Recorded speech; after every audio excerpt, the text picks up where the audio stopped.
তো hello guys, এটা হলো এক্সাস কিউব সেফ শিফটার। তো এটাতে লাগাবো এই টিপস অ্যান্ড ট্রিক্সটা। কি করব ফলো করতে পারো, এখানে দেওয়া আছে।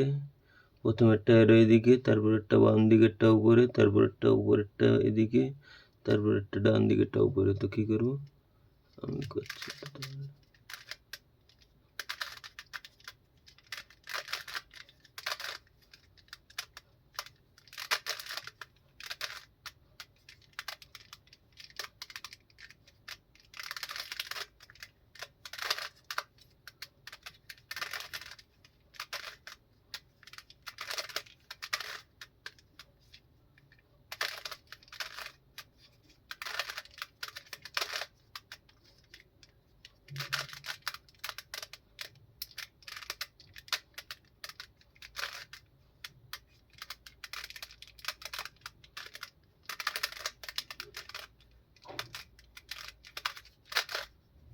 তো হলো গাইস, কিউব শর্ট চ্যানেলকে লাইক শেয়ার এবং সাবস্ক্রাইব করে দিবেন।